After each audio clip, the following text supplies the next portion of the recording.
Tobacco use leads to cancer, heart attacks, lung disorders, and other deadly diseases. The characters shown in this film or program do not support the use of any type of tobacco products such as bidi, cigarettes, kheni, zarda, etc., or their promotion in any manner. तंबाकू seven से cancer, दिल का दौरा, फेफड़ों के रोग जैसी कई जानलेवा बीमारियां होती हैं। इस फिल्म अथवा कार्यक्रम में दिखाए गए कलाकार किसी भी प्रकार के तंबाकू उत्पादों जैसे कि बीड़ी, सिगरेट, खैनी, जर्दा इत्यादि के सेवन का समर्थन या प्रचार नहीं करते हैं।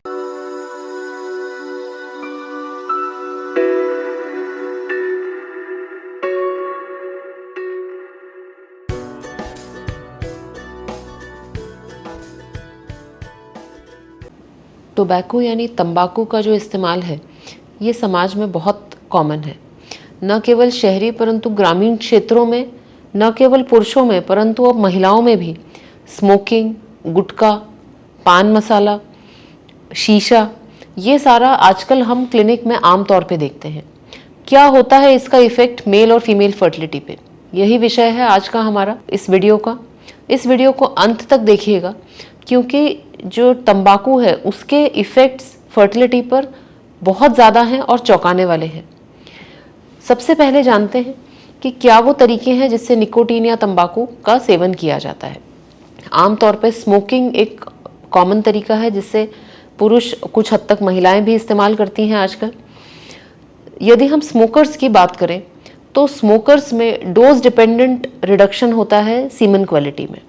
ये सीमन क्वालिटी का जो रिडक्शन है ये अक्रॉस ऑल द स्टडीज़, मतलब जितनी भी फर्टिलिटी में स्टडीज़ हैं निकोटीन यूज, स्मोकिंग और स्पर्म पैरामीटर्स में, सभी स्टडीज़ इक्विवोकली कहती हैं कि स्मोकिंग का बहुत बुरा असर है स्पर्म क्वालिटी के ऊपर।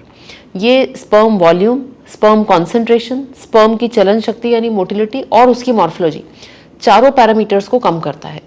ये जो कम करना है ये डोज डिपेंडेंट है, यानी जितनी ज़्यादा स्मोकिंग रहेगी उतना ज़्यादा ये इफेक्ट दिखाई पड़ेगा।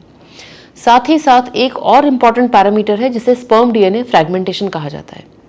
स्पर्म एक डीएनए का कैरियर है, इसके अंदर साइटोप्लाज्म बहुत कम होता है, टाइटली पैक्ड डीएनए होता है जो कि स्पर्म जाके एग को डिलीवर करता है फर्टिलाइजेशन के समय। स्मोकिंग के कारण डीएनए में स्ट्रैंड ब्रेक्स हो जाते हैं। ये जो स्ट्रैंड ब्रेक्स हैं इन्हें डीएनए फ्रैगमेंटेशन कहा जाता है और ये fertilisation failure, poor embryo quality और मिसकैरेज रेट से बहुत ज़्यादा कोरिलेट करता है। यानी कि टोबैको न केवल एक व्यक्ति को इनफर्टाइल बना सकता है परंतु फर्टिलिटी ट्रीटमेंट्स का सक्सेस रेट भी टोबैको यूज़ बहुत कम कर सकता है। ये इफेक्ट इतना ज़्यादा है कि यदि कोई व्यक्ति स्मोकर है तो हमारे यूनिट में उसका इलाज ही तब तक शुरू नहीं किया जाता जब तक वो स्मोकिंग छोड़ न दे। यदि हम सोचें कि यदि कोई व्यक्ति स्मोकिंग छोड़ देता है तो कितना समय लगता है ये वापस नॉर्मल आने में, ये दो चीज़ों पे निर्भर करता है। पहला है उनके बेसलाइन पैरामीटर्स, यानी ऑलरेडी टोबैको का कितना इफेक्ट हो चुका था स्पर्म पैरामीटर्स पर, और दूसरा बहुत इंपॉर्टेंट है कि कितने सालों से वो स्मोकिंग कर रहे थे। यदि कोई व्यक्ति 10-15 साल से लगातार स्मोकिंग कर रहा है तो स्मोकिंग छोड़ने के बाद ज़रूरी नहीं है कि उसके स्पर्म पैरामीटर्स वापस नॉर्मल पे आ जाए। साथ ही साथ ये जो स्पर्म पैरामीटर्स हैं ये नॉर्मल आने में 1 से 3 महीने का समय लगता है। तुरंत इसका इफेक्ट नहीं आता क्योंकि स्पर्म बनने का जो चक्र है जिसे स्पर्मेटोजेनेसिस कहते हैं उसमें 1 से 3 महीने का समय लगता है। तो कोई भी डिफरेंस आने में मिनिमम 1 से 3 महीने का समय लगता है और ज़रूरी नहीं है कि इसका जो डैमेज है ये हर केस में रिवर्स हो सके। कुछ केस में जब बहुत प्रोलॉन्ग स्मोकिंग है, हैवी स्मोकर रहे हैं, तब ये डैमेज इरिवर्सिबल भी हो सकता है। अब बात करते हैं गुटखा, तंबाकू, खैनी, पान मसाला, ये जो सारी चीज़ें हैं ये तंबाकू के अलावा इसके अंदर बहुत सारे फ्लेवरिंग सब्सटेंसेस, बहुत सारे हैवी मेटल्स, बहुत सारे ऐसे केमिकल्स एडेड रहते हैं जिसका न केवल स्पर्म्स पर परंतु ओवरऑल फर्टिलिटी पर बहुत ज़्यादा असर पड़ता है।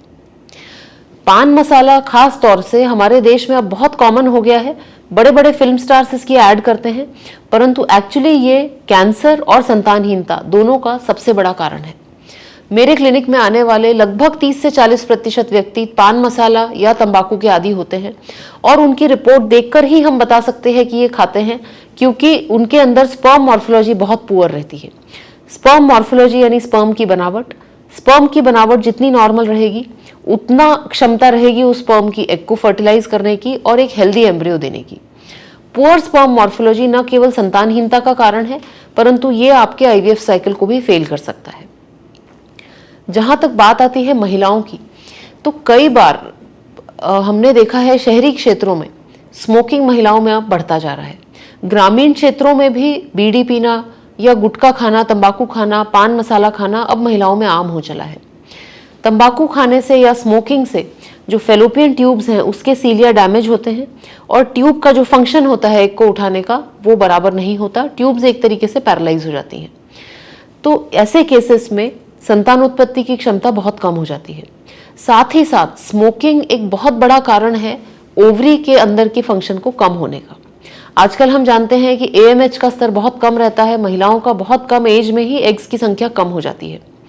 स्मोकिंग, टोबैको और गुटखा उसके पीछे का एक बहुत बड़ा कारण है। तो स्मोकिंग न केवल ट्यूब्स को अफेक्ट करता है बल्कि ओवरीज को भी अफेक्ट करता है और इनफैक्ट जो स्मोकिंग या गुटखा खाती हैं महिलाएं उनके अंदर मिसकैरेज के चांसेस भी नॉर्मल महिलाओं से कई ज़्यादा रहते हैं। इसीलिए यदि कोई भी दंपत्ति कंसीव करना चाहता है तो उन्हें ध्यान रखना है कि टोबैको उनके लिए जहर है, चाहे वो महिला हो चाहे पुरुष हो, चाहे वो कंसीव करना चाहते हो या कंसीव कर चुके हो। गुटखा, तंबाकू, सिगरेट, बीड़ी किसी भी फॉर्म में आप टोबैको का, निकोटीन का सेवन नहीं करें। इससे आपकी फर्टिलिटी प्रिजर्व्ड रहेगी और आप बहुत सारे कॉम्प्लिकेशन से बच सकेंगे। धन्यवाद।